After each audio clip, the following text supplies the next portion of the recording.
Akawa mtumwa, akaenda akaenda mpaka kwenye mauti ya msalaba. Nisome hayo maandiko. Sasa mauti ya msalaba hayo ndio hiyo, naona kitu kama hicho. Tukajiongeza, maana tulikuja na hata wakati huo wetu la 7 la 8 hiyo vilikuwa inamata. Tukaangalia kwa nini tusile nazi. Kwa nini tusile nazi? Maana tulienda pale Gonja tukaangalia, tukaangalia wamepanda kidogo, kwa nini na sisi hapa? Tukienda usawa bahari, bahati nzuri tukampata mwenye chombo kama hiki, kutia usawa bahari, akaivuta vizuri kabisa, ikasema mpaka madiweni pale. Kwa hiyo hapa mnazi unaweza ukastawi. Tukapanda minazi. Kwa hiyo umri wangu huu nimepanda mnazi na sasa nakula. Kwa hiyo imeenda vizuri. Sasa mzee wangu, nikiangalia minazi ni mikubwa zaidi na ukilinganisha na umri wako na mimi ninajua kwamba mnazi mpaka uje ufike namna hii unachukua muda mrefu. Ndio watu wanajiuliza. Hapa niko nacheza kidogo kwenye 70. Yeah, okay. Nacheza naenda na yumba. Niko hapo kwenye 60 ndio nacheza. Lakini 20, 30 nafikiri tumeupanda kwenye miaka 40. Na wakati mko mnapanda nabii alikuwepo? Ndio. Alikuwepo nabii. Na sisi ndio nguvu kazi. Na bado inaendelezwa. Mwangalizi tu. Fanyeni hivi, basi sisi ndio nguvu kazi ambazo walikuwa nafanya. Sasa tukaona hapa kwenye mlima hapa nazi zinaweza kuzaa. Tukawaambia Watanzania kinawezekana. Na nabii Elia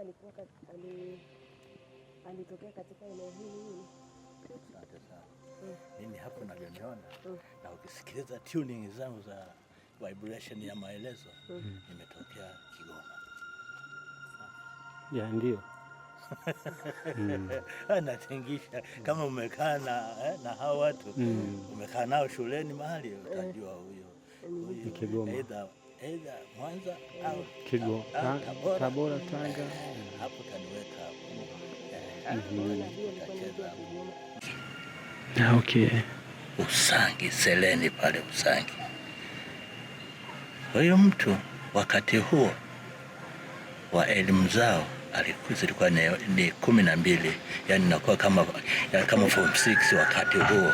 Ndio enzi akina Msuya. Ndio walisoma wote. Sasa wakati wanapata uhuru, yeye alikuwa mwandishi wa magazeti na mwandishi wa habari kwa kisomo chake cha wakati huo. Hapa kachukua na ile nani ya madini. Sasa huyu mtu kwenye chungu cha kutengeneza serikali, dira ya serikali, alikuwa yuko pale. Sasa yeye akaambiwa njoo Ikulu ili nikuweke mahali. Yeye akasema hapana, kwa kuwa nimejua natengeneza siasa ya ujamaa. Siasa ya ujamaa. Mimi natangulia shamba.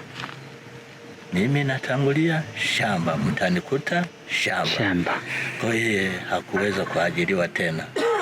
Kwa hiyo kutoka Usangi ndio akaja huku. Wakati huo watu maeneo tu napewa, maeneo yalikuwa yanapatikana.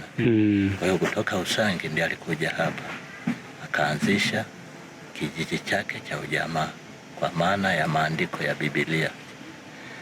Sasa alipokuja hapa alikuwa mwongeaji sana wa mambo ya Mungu, mambo ya Biblia. Kwa hiyo watu walimpenda sana. Kwa hiyo alikuwa anahubiri mambo ya Biblia, mambo ya utu, mambo ya binadamu, kitu kama hicho, wakampenda. Sasa kwenye mashirika ya dini wakafurahiwa sana jinsi anavyoongea, anavyovuta watu, wakamwalika kwenye kanisa la Assemblies Dar es Salaam. Wakamwalika, walipomwalika ndipo akaenda akahubiri. Alipohubiri ndipo siasa yake ile ikafunguka. Waliosikia sasa wakapasuka vizuri, ndio na sisi tukazaliwa kwa kusikia habari zake, kwamba ni mtu anaeleza ukweli wa Biblia ulivyo, usahihi wa Biblia, hachanganyi na hila ya aina yoyote. Ndipo kwa sababu hiyo ikatufanya na sisi tuje tumsikilize, kujumuika, kuungana. Katika kuja kumsikiliza tukajikuta tumekuwa wengi. Tumekuwa wengi. Sasa tukasema hata serikali itatutafuta hapa.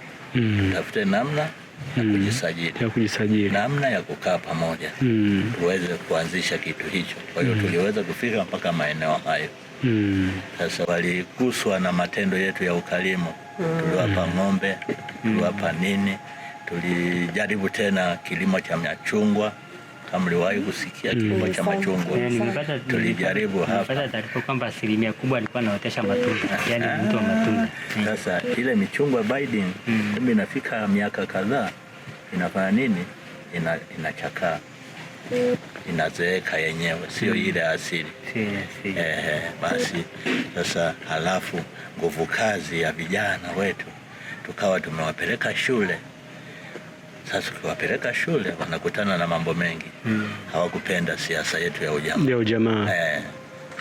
Sasa kama wewe utakuinamisha hapa ulime, wakati certificate inakubali ile kalamu lazima utoroke. Nakuuliza swali, utakubali? Anacheka baba. Kwa hiyo mpaka hapa tuna magereza, tuna polisi, tuna mawaziri, ndio bado. Lakini maeneo hayo wapo watoto wetu ambapo tumeshazalisha ni uzao. Moshi hapo, magereza pale. Japo nimekuta kuna na Wapare wengi hapo. Kwa hiyo hapa utakuta kwamba swali langu nauliza kwamba ni familia za aina tofauti tofauti zimekuja hapa zikaungana katika kijiji cha ujamaa. Safi kabisa. Yani pande nne zote kama Tanzania, acha kabila yani Msukuma, Muha, Mjita, huku likotoka. Na mfano mimi labda niseme kwamba labda mimi hapa kama nakumbuka Mzee Lazaro Mremba.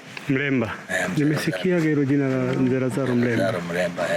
Amehamia hapa. Sasa nauliza mfano labda mimi labda na familia yangu mimi. Ni mfano labda ni mimi na familia yangu tukija mahali kama hapa. Safi kabisa. Mnapokuja mahali kama hapa kwa wakati huo ndio mlikuwa mnapewa eneo lenu, mnakaa kama familia yenu au inakuwaje? Watoto lazima wawe na eneo lao. Baba heshima yake ibaki.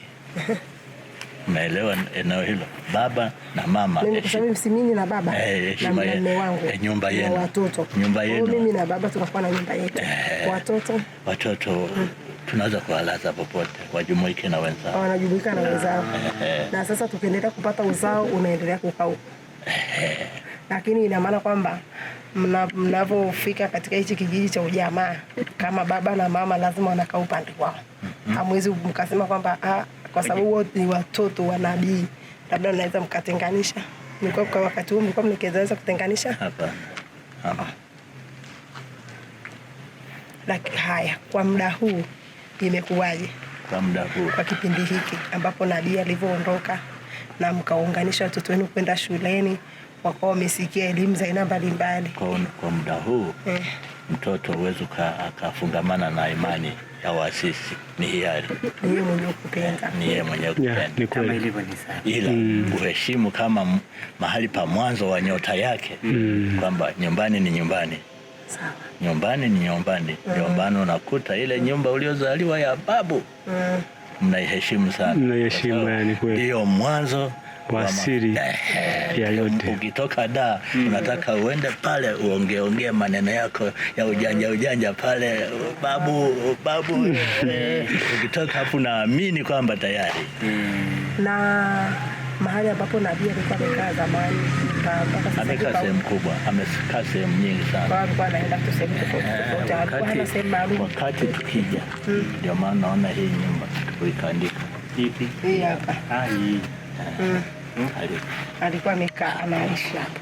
Wakati tukija mmoja kabisa alikaa sehemu moja inaitwa ng'ambo kule. Ng'ambo. Tuseme hii sehemu ni kubwa. Wakiwa wawili. Wakuta wako wawili. Na mke wake. Pale ng'ambo pale. Sasa pale ng'ambo wakiwa wawili. Mlinzi wao alikuwa ni chui.